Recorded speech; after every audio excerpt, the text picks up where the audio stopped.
parler donc, de la gamification dans les applications mobiles. Donc pour commencer, on va présenter un peu quelques termes. On va commencer par la définition de la gamification. Donc la gamification, c'est l'expérience d'utilisation d'éléments de jeu dans un contexte non ludique. Et c'est également l'application de mécanismes de jeu au portail web pour accroître l'implication des utilisateurs. Donc pour l'engagement envers la marque, on dit qu'un consommateur engagé envers une marque développe des pensées positives en lien avec celle-ci, et ce qui induit aussi qu'il y est affectivement lié, il a des attitudes positives envers la marque, et il va agir favorablement par rapport à elle. Par conséquent, il est enclin à maintenir une relation avec la marque, et le cas échéant, à la racheter. Donc ensuite on a la théorie des jeux d'échelle, donc c'est les ingrédients essentiels pour créer un jeu. On a les buts, les moyens pour atteindre la victoire, les conditions donc, de victoire et d'échec, ce que le joueur doit et peut faire, son degré de liberté, les obstacles, etc. C'est en gros le game design qui est la conception de la structure du jeu, c'est-à-dire de ses règles, ses mécaniques. Pour reprendre les mots de Shell, le game design est l'acte de décider ce que devrait être le jeu. Du coup, de même, va de pair avec la théorie des jeux que vient nous présenter Erwan, le modèle d'acceptation de la technologie, ou modèle TAM, qui combine les aspects motivation-intention avec les motivations intrinsèques dans le but d'expliquer et de prédire l'adoption et l'utilisation ou non des technologies d'information et de la communication par le biais de variables relevant des perceptions et des attitudes. Donc pour rappel, les motivations intrinsèques entrent en jeu lorsqu'une activité est réalisée pour le plaisir et la satisfaction qu'elle procure, là où à son contraire, les motivations extrinsèques correspondent aux actions provoquées par des facteurs externes. Et pour regrouper tout ce qui a été dit lors de cette introduction, on a la théorie SMART, créée par Yu-Xu en 2020. Elle englobe tous les facteurs de la gamification qui sont l'utilisation des motivations hédonistes, utilitaires et sociales, auxquelles on lie la technologie, le storytelling, la mécanique du jeu, les relations entre les personnes et l'interface. Et ensuite, on a le modèle Octalysis qui a été développé par Yukai Shu en 2014, et l'objectif, c'est vraiment de mettre en évidence les différents moteurs ou facteurs de motivation pour l'utilisation d'une application mobile gamifiée, et qui, voilà, c'est une grille de lecture, on le verra juste après, qui permet d'évaluer le degré un peu de ludification d'une activité. Du coup, pour rendre cette introduction plus concrète, on a décidé de vous montrer un exemple d'une application de shopping gamifié, donc avec l'exemple de la marque de luxe Gucci. Donc, 2020, Gucci a sorti sur son application mobile différents jeux interactifs, comme vous pouvez voir, qui sont inspirés de jeux qu'on peut retrouver, des jeux mobiles qui existent déjà, notamment des jeux comme Pac-Man, des jeux de flipper, etc. Mais la caractéristique ici, ça va être tout simplement le fait que des différents univers vont être adaptés au game design et au design tout simplement de la marque Gucci, donc dans les modogrammes qui sont utilisés, dans les différents univers graphiques, pardon.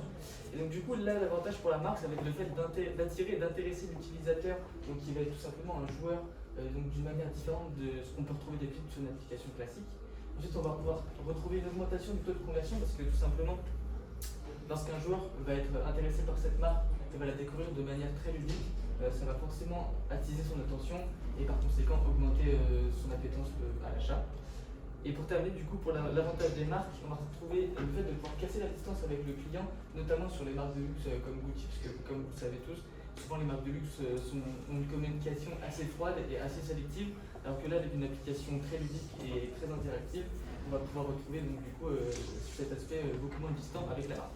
Et donc l'intérêt pour les joueurs ici, ça va être tout simplement le fait de redécouvrir une marque de l'univers du luxe de manière très ludique, de pouvoir partager son expérience sur les réseaux sociaux, donc on le verra, ça va créer de l'interaction sociale qui est un élément très important dans la gamification aujourd'hui. Et pour terminer, du coup, un accès direct aux produits présents dans les jeux, donc lorsqu'on va réussir à débloquer certains niveaux, et ben on pourra avoir accès à certains produits de la marque, notamment sur la marque Gucci, et pouvoir du coup soit l'acheter directement ou pouvoir au moins du coup prendre des renseignements grâce aux fiches produits. Du coup, on a mis également un autre exemple, donc là d'une application, non pas de shopping, mais une application plus classique, qu'on peut utiliser de manière très quotidienne également, qui est le Nike Running Club. Donc tout simplement, là en termes d'étapes de gamification, on va retrouver tout simplement différents objectifs posés par la marque qui vont donc motiver l'utilisateur à utiliser l'application. Ensuite, on va retrouver donc, des messages personnalisés en fonction de l'activité et des objectifs donc, prédéfinis par la marque envers l'utilisateur. On va retrouver également des messages lorsque l'utilisateur, comme ici, va pouvoir débloquer certains niveaux et donc ensuite accéder à certaines récompenses qui peuvent aller des badges, comme peuvent aller partout à gauche, voire même à des accès privés. Et pour terminer, du coup, pour revenir sur les interactions sociales, comme on peut voir juste ici, du coup, des classements entre les différents utilisateurs, ce qui va du coup motiver les différents utilisateurs à se challenger et donc à réutiliser l'application. Donc voici les documents qu'on a étudiés pour effectuer cette revue de littérature.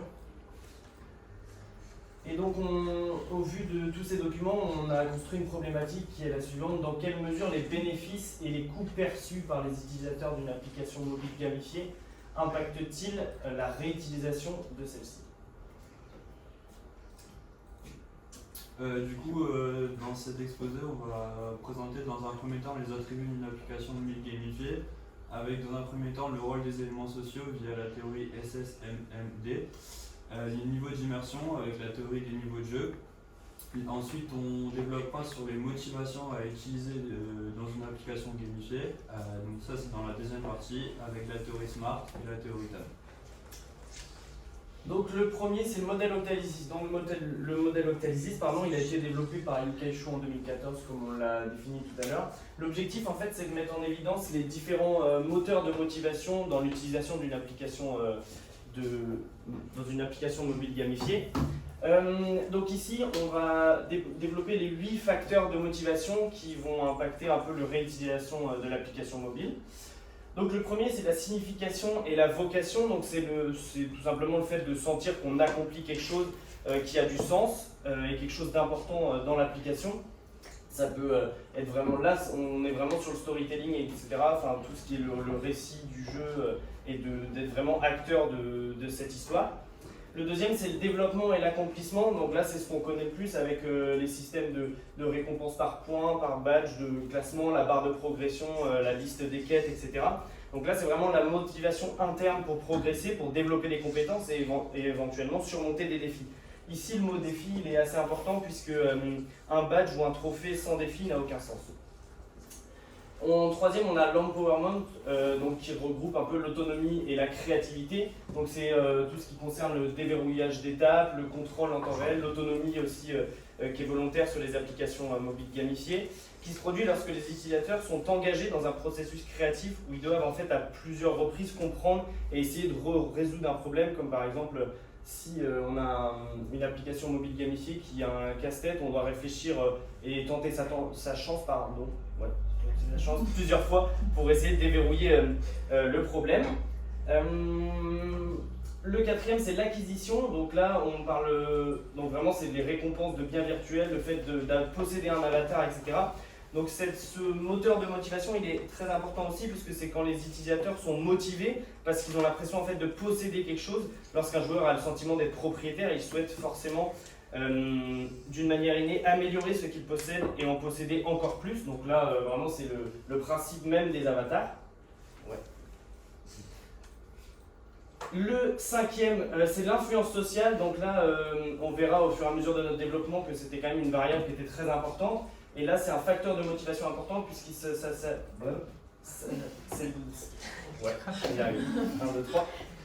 ce qui concerne l'amitié, le cadeau, les trésors sociaux et le mentorat, donc le fait de s'aider entre nous. Donc c'est une motivation qui intègre tous les éléments sociaux qui motivent les gens. Et lorsqu'on voit un ami qui a atteint un niveau au-dessus, on a forcément envie de lancer l'application pour essayer de justement atteindre ce niveau, puisqu'on ne sait pas encore ce qui se cache derrière ce niveau-là, mais on sait qu'il peut y avoir des récompenses qui vont nous intéresser. La rareté et l'impatience, c'est la dynamique des rendez-vous. Par exemple, quand on nous envoie une notification et qu'on nous dit votre cadeau est disponible, ou alors venez tenter votre chance en tournant la roue, etc. Donc c'est cette dynamique des rendez-vous. Ce qu'on appelle les pauses de torture, c'est quand on a, entre guillemets, raté l'opportunité d'ouvrir l'application ou qu'on a raté, par exemple, sa chance sur l'application, et on va nous dire de revenir le lendemain, et c'est ce qu'on appelle une pause de torture, dans le sens où on ne peut pas retenter sa chance tout de suite, et le compte à rebours, c'est quand on a... C'est un compte à rebours. Ici, du coup, l'avant-dernière, c'est l'imprévisibilité et la curiosité. Donc, c'est le fait d'avoir des mini-quêtes et le fait de faire des choix judicieux qui vont impacter en fait sur le récit et l'histoire et ce qui va se passer ensuite. Et en général, c'est une pulsion inoffensive qui consiste à vouloir savoir ce qui va se passer ensuite. Donc, si on ne sait pas ce qui va se passer, ensuite, le cerveau est sollicité et il va forcément y penser souvent. Et par exemple, c'est exactement ce pourquoi les gens regardent des séries ou des films. C'est parce que c'est un principal facteur. Les gens, ils lisent des romans parce qu'ils veulent découvrir ce qui va se passer ensuite. L'an dernier, du coup. La perte et l'évitement, c'est le fondement, donc c'est fear of missing out, c'est vraiment la peur du coup de rater quelque chose.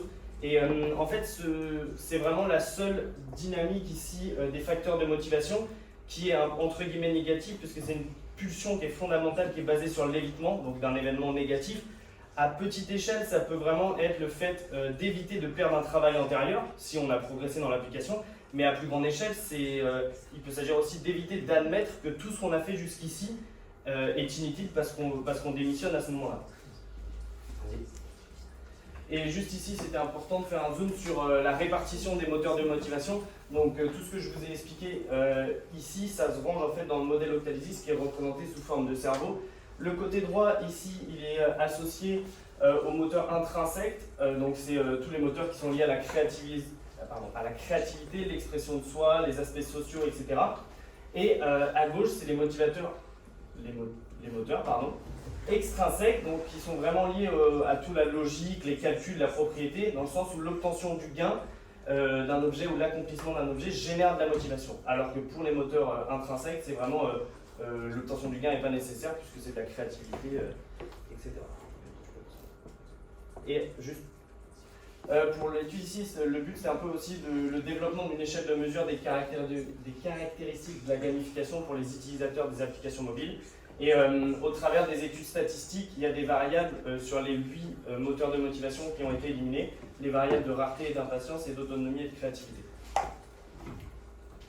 Donc, je vais parler maintenant plus spécifiquement du rôle des éléments sociaux en tant qu'attribut d'une application mobile gamifiée. Donc, je vais parler de la théorie SSMD, qui veut dire Self-System Model of Motivational Development. Donc, ce modèle suggère que les individus ont 3 besoins psychologiques fondamentaux qui sont ici. La compétence, l'autonomie et le besoin de relations sociales. Donc pour définir un peu ces termes, l'autonomie, c'est la possibilité de choisir son comportement. La compétence, ça va être lié à la perception qu'a l'individu d'être capable de réaliser efficacement une activité et d'atteindre un résultat spécifique. Et la relation, c'est l'expérience du lien avec les autres tout simplement. Donc selon le SSMD, ces 3 besoins seraient satisfaits par un besoin de l'accomplissement, par les éléments sociaux, et par des éléments d'immersion. Donc ce qui va nous intéresser ici, c'est les éléments sociaux. L'article appuyé le fait que des recherches antérieures ont déjà soulevé des points importants concernant les éléments sociaux dans une appli gamifiée. Donc le besoin de relation serait lié au sentiment d'appartenance. Et donc par conséquent, les utilisateurs peuvent faire l'expérience de la relation sociale en entrant en compétition avec les autres utilisateurs ou même en coopérant avec les autres utilisateurs, ce qui peut créer un sentiment d'appartenance à un groupe ou à une équipe. Et de même, l'introduction de fonctionnalités de réseaux sociaux dans les systèmes gamifiés, ça aide les individus à communiquer et à échanger des informations avec un plus grand nombre de personnes, ce qui va donc également répondre à un besoin de relation.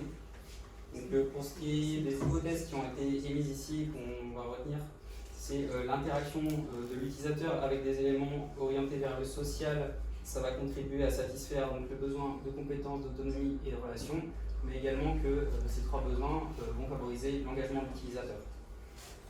Donc pour ce qui est des moyens utilisés pour mener l'étude, l'étude a été menée par l'application Fitbit, uniquement par le biais de cette application.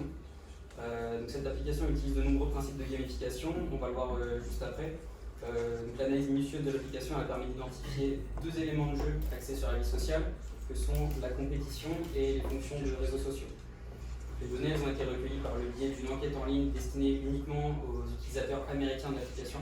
Il y en avait 276 au total et ils ont reçu 70 centimes pour participer à ce questionnaire. Donc pour les résultats de l'étude, d'après les résultats de l'étude, les éléments de jeu sociaux auraient bien un impact sur le besoin de relation, ici, mais ils n'en auraient pas sur le besoin de compétences et d'autonomie. Et donc, par conséquent, est-ce que les éléments sociaux vont favoriser l'engagement de l'utilisateur? Oui, mais uniquement par le besoin de relations sociales, pas par ces 2 points ici. Et donc, je parlais juste avant de l'application Fitbit qui a été utilisée pour mener l'enquête. Donc là, on a 2 exemples concrets d'éléments sociaux à travers l'application. Donc là, l'esprit compétition, on peut voir qu'on peut comparer le nombre de pas qu'on a effectué dans la journée avec ses amis, donc ce qui crée un peu une sorte de challenge. Et de l'autre côté, fonctionnalité réseaux sociaux, elle est carrément intégrée à l'application. Ils ont repris les systèmes classiques où on peut ajouter une réaction, intégrer un commentaire, etc. et partager un peu ce qu'on fait au quotidien en termes d'activité sportive. Donc, du coup, le deuxième point donc des attributs de l'application gamifiée, ça va être le niveau d'immersion à travers du coup la théorie des niveaux de jeu. Donc du coup, cet article visait à étudier les caractéristiques de la gamification en tant qu'outil de marketing numérique et pour offrir une expérience de luxe du numérique. L'article utilise du coup la méthodologie qualitative et uniquement qualitative et du coup présente le cas d'une entreprise de luxe multimarque qui adopte la gamification par le biais du développement d'une application de jeu. Du coup, 4 caractéristiques de luxe par le jeu sont discutées. Premièrement, les expériences de jeu individuelles et collectives. Ensuite, l'exclusivité par la rareté dans le jeu. Et ensuite, les réseaux sociaux et les mécanismes de marketing d'influence virtuelle. Donc là, on va revenir sur du coup, les différentes interactions sociales comme on vient de le montrer avec Hugo. Et du coup, pour terminer, ça va être tout simplement la fertilisation croisée entre le jeu et le commerce électronique. Donc là, ça peut paraître un peu barbare, mais c'est tout simplement comment est-ce que les entreprises vont pouvoir intégrer les utilisateurs et les différents items dans l'application pour pouvoir augmenter notamment le taux de conversion et du coup continuer le processus d'achat. Donc du coup, les deux grandes théories qui ressortent de cette étude, c'est la première qui a été éditée par Xi et Amari qui montre que les fonctionnalités de la gamification liées à l'accomplissement et l'interaction sociale sont positivement associées à l'engagement émotionnel, cognitif et social envers une marque, avec un effet positif également sur le capital de la marque. Ainsi, les auteurs concluent que la gamification semble être une technique efficace pour la gestion de son image de marque. Et la seconde grande hypothèse qui sort de cet article, c'est l'application motivationnelle et émotionnelle pendant le jeu peut atteindre des niveaux très élevés. Et donc là, on va retrouver beaucoup d'éléments liés du coup, au game design, aux différentes interactions qu'on peut avoir et qui peuvent susciter du coup de l'émotion chez l'utilisateur. Du coup, en ce qui concerne la motivation, on distingue la motivation intrinsèque et extrinsèque, comme on l'a vu du coup plusieurs fois au cours de cette présentation. Et donc du coup, le modèle qui ressort de cet article, c'est le suivant. Et donc du coup, on va avoir à la fois le fait de pouvoir participer de manière individuelle ou collective et différents niveaux d'immersion, donc seulement posséder un avatar. Le fait de seulement pouvoir posséder un avatar et d'évoluer dans le jeu grâce à cet avatar. En fait, ensuite, le pouvoir de participer à des challenges et à créer des challenges soi-même dans le jeu. Et pour terminer, du coup, avoir un vrai rôle d'influenceur virtuel. Et donc, comme on l'a montré dans les différents euros, que le fait de pouvoir être influenceur et influencer a un grand impact sur les relations sociales. Donc voici maintenant un exemple d'application avec de l'interaction sociale et de l'immersion. Donc Strava, qui est une application qui est développée à l'international et utilisée par plusieurs millions de coureurs. Elle base son attractivité sur l'interaction sociale. En effet, l'application elle nous permet de faire partie de clubs virtuels où les utilisateurs se donnent des challenges chaque jour, montrent leur progression dans les courses et se comparent. Donc là, on peut le voir ici tout à droite et également au milieu avec le badge. Comme on peut le voir, chaque mois l'application met en jeu des trophées que les utilisateurs peuvent remporter et partager avec la communauté Strava. Il y a également des challenges mensuels qui sont mis en place et nous pouvons voir à quel challenge nos amis participent pour pouvoir les rejoindre et se motiver mutuellement. Donc afin de baser l'utilisation sur l'interaction, lorsque nous ouvrons l'application, on accède directement sur le feed aux résultats de nos amis, à leur performance, pour pouvoir avoir de l'interaction sociale avec ces personnes. Donc maintenant, on va passer à l'analyse de la théorie SMART. Celle-ci a été créée à partir d'une analyse qualitative qui est basée sur un échantillon de personnes utilisant l'appli Xiongyu, qui pourrait s'apparenter à un vintage chinois. La première question fut la suivante. Les raisons pour lesquelles vous utilisez Xiongyu. Les résultats du témoignage sont orientés vers les mécanismes de jeu, l'interaction via les commentaires, la technologie de l'application et les récompenses.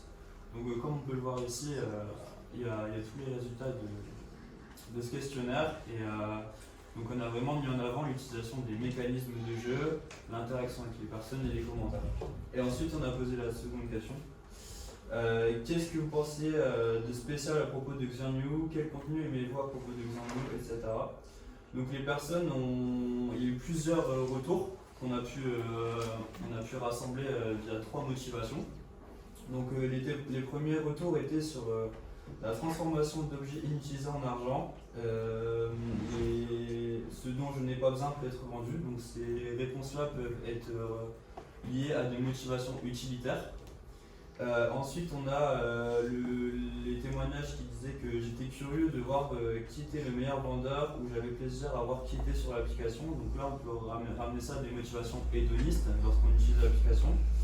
Et pour finir, il y a eu des motivations sociales qui concernaient la recommandation de l'application par une autre personne. Donc à de cela, on a créé le modèle SMART.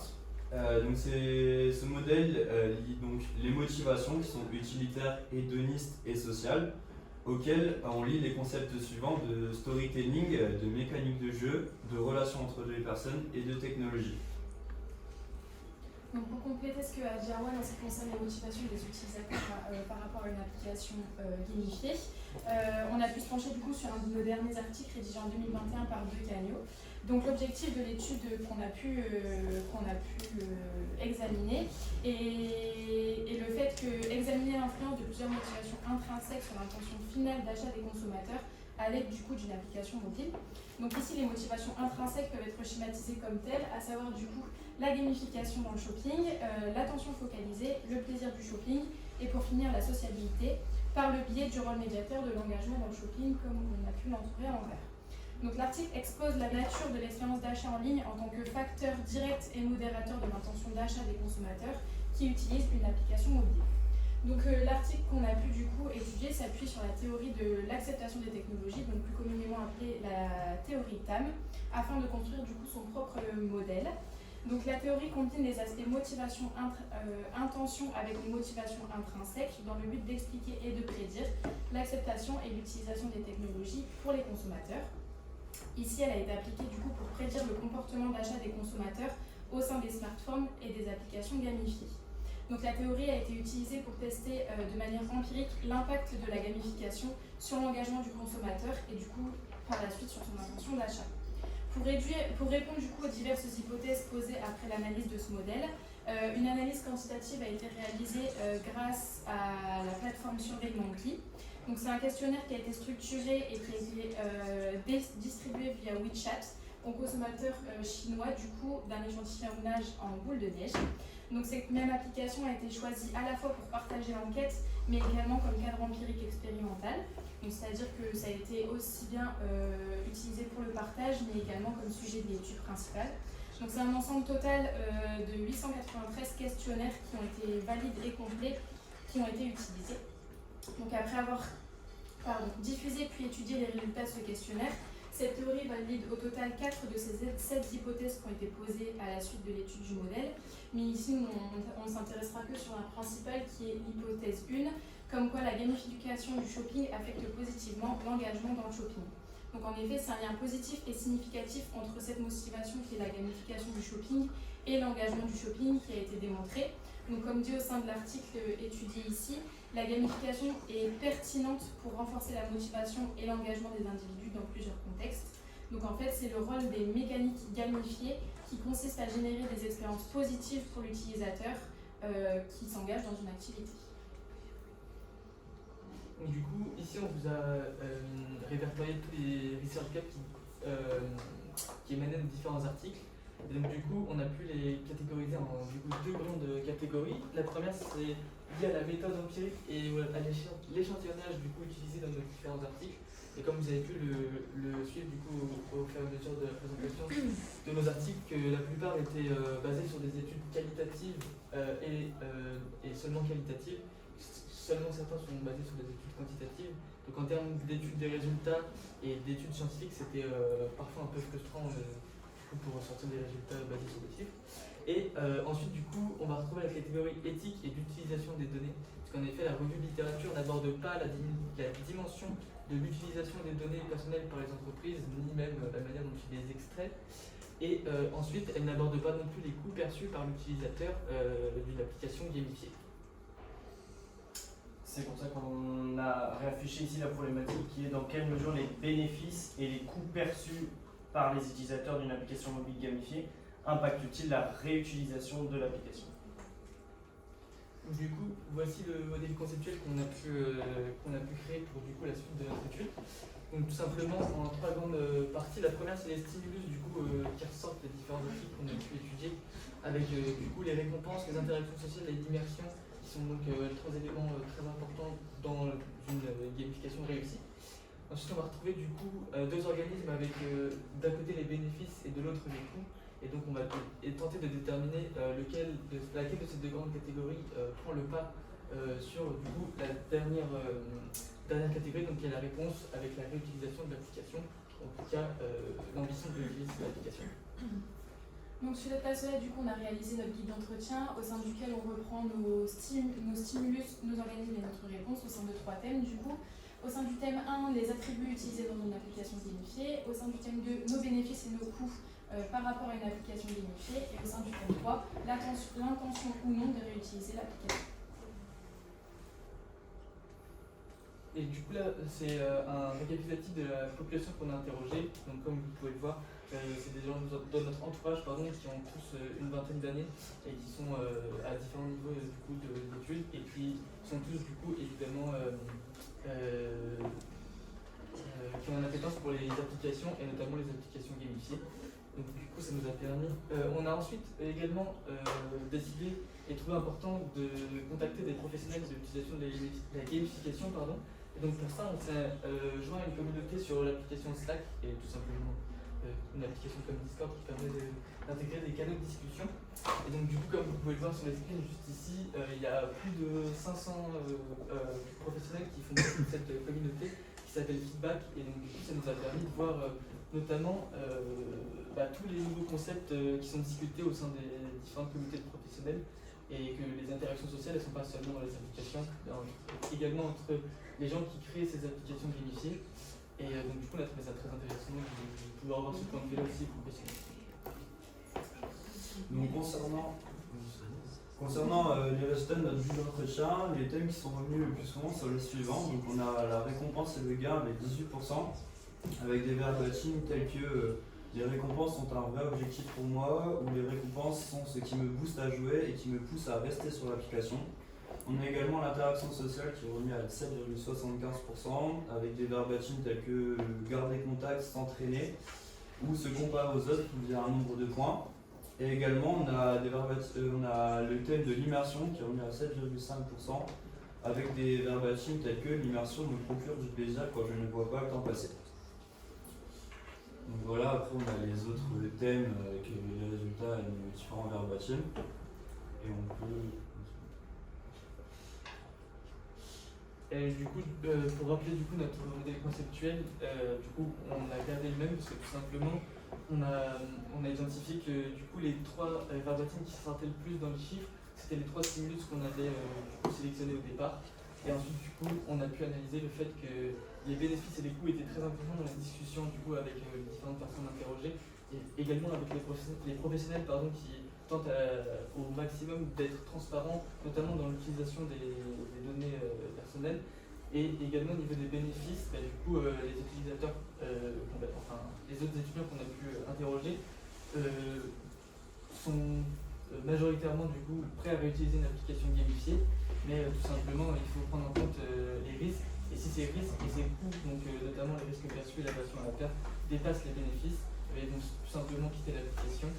Mais dans la plupart des cas, du coup, les bénéfices prennent le pas sur les coûts et du coup la gamification est vue comme un élément de réappropriation de l'application. Et du coup, suite à nos observations, donc les utilisateurs ont majoritairement une appétence à utiliser les applications mobiles gamifiées. Une application mobile gamifiée avec notamment les applications mobiles gamifiées avec un grand nombre de récompenses et de gains pour les utilisateurs. Et également des applications mobiles gamifiées où il y a énormément d'interactions sociales et où l'interaction sociale est l'élément principal de l'application. Voilà. Merci.